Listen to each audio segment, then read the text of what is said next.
Hey guys, it's Cole and Kelly Watkins with the Bridge Group, and today we're talking about choosing the right loan product as a buyer and as a seller, choosing the right offer.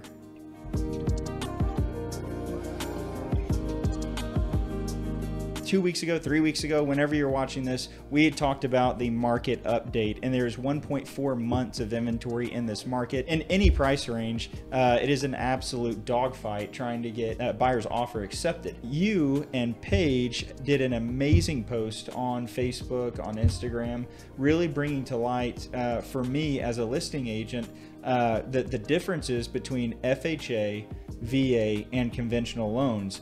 And I think, and we're not really supposed to, but it happens, favor one loan over the other. But whenever you look at the risk and try to mitigate all of these risks and say, what is the strongest buyer, the strongest product? Most people will say cash or conventional loans. Right. Your post brought a lot of really good points to light for me, and I said, okay, like that makes a lot of sense, and helped me ask a lot more of the right questions. So I did want you to kind of share today with us, and hopefully, if you're a seller, you have your house on the market, you're an agent watching this, I hope this helps you as much as it did me. Right, absolutely. I think it's fair. It's super fair to look at offers, especially when you're navigating 20, 30, 50 plus offers and automatically push off any government loan like a VA or FHA. I get it. And I think there are so many different aspects that not only buyers but sellers need to keep in mind when it comes to why buyers are placed in particular loan products. So we'll start off with FHA. FHA is a government-backed loan, and it does offer a lot more flexibility from a debt to income standpoint and a credit score standpoint than conventional loans do. With that being said, there are many times where buyers may come in with what a conventional loan considers a less favorable credit score, but may have a ton of assets. And so the only viable route for them to go is to go FHA, or they could possibly even go conventional, but their interest rate may be a point higher because their credit score isn't as strong as conventional. A good example of that would be a lot of our business owner clients. A lot of our business owner clients are FHA because they have a lot of assets. They do great with their businesses. They have great income, but maybe they have taken out a lot of loans to start their business. They're paying those off, right, and so forth. Yeah, exactly. I mean, literally prime example where they're fiscally prudent and responsible, but they're business owners, so it's not like they have this flawless track record when it comes to a credit score that's in the 800s and may make sense for conventional financing. So when somebody applies, a buyer applies with us, we're going to look at the entirety of their financial picture. We're going to understand what their credit score is, what the history of their credit has been, what assets look like, what job history looks like. Are they self-employed? Are they not? And after taking careful consideration of all of their dynamics, we're going to place them in a product that makes most sense for their long and short-term financial goals.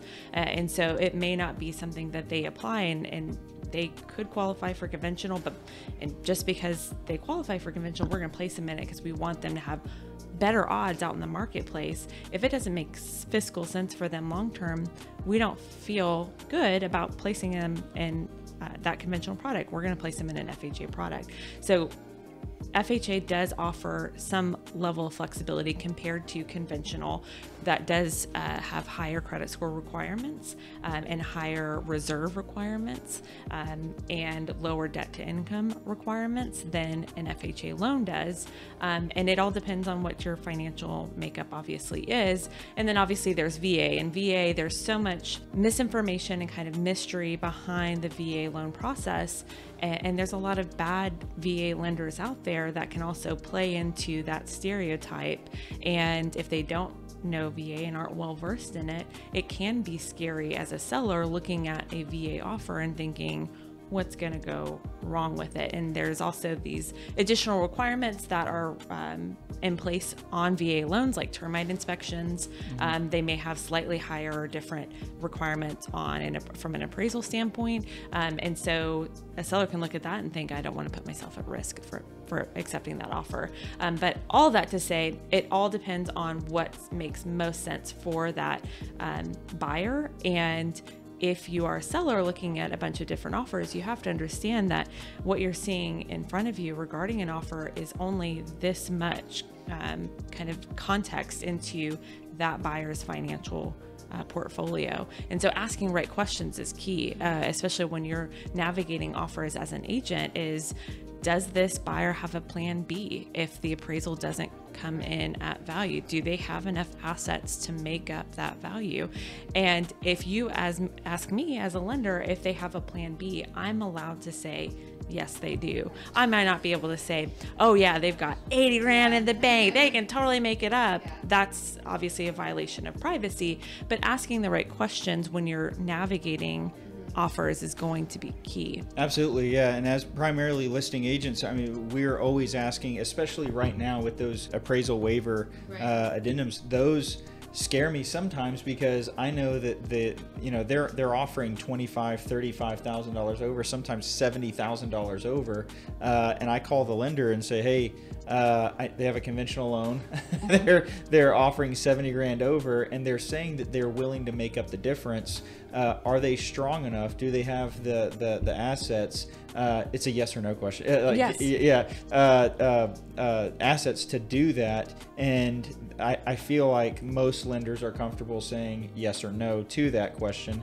And I'm glad that you brought that up, because in the position, I don't ever want to put my seller in a position to where, okay, they agreed to pay the difference, and now it didn't appraise for anything near what the contract price is, and so now they need to come out of pocket $50,000. Can they do it? Are they strong enough to do it? Or did I just put my sellers in a very risky position? Correct. And as a buyer, you're looking at that same kind of predicament. On the other side of it is, if I only put X amount down, that leaves X amount worth of assets to help make up for a potential low appraisal. Sometimes it's strategic regarding the loan product that a buyer gets placed in, because it does allow them the flexibility to make up for potentially a low appraisal if it does happen. And again, can't stress this enough, that is not a guaranteed thing on each and every listing that you're putting an offer in on. It's just enough that's happening within the marketplace regarding low appraisals that it's important that we have conversations around it. Well, I think for the buyer or the buyer's agent, it's important to explain all these things up front to that listing agent, to that seller, without them having to come back and ask you, just throw you out automatically because of the type of loan. Just explain, we do have the assets. You can do proof of funds. There's a lot of different things you can have their lender call that listing agent. I know Allison is willing to pick up the phone and call them and explain everything to them without them having to reach out first. So it's very important to, as upfront, present that offer in the best light possible, and realize that just because you're FHA or just because you're VA doesn't mean that you have no choice, no hope of getting a home in this market. Correct. There are definitely ways for us to structure that offer with your lender to make sure that you have a winning offer. Yes.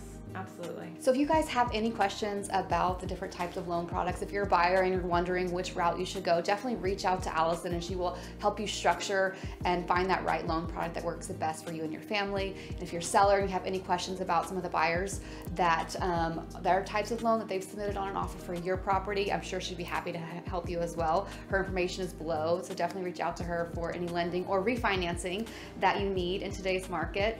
And as always, Cole and I are here to help you with all of your real estate needs. So thank you guys for joining us, and always have a great week.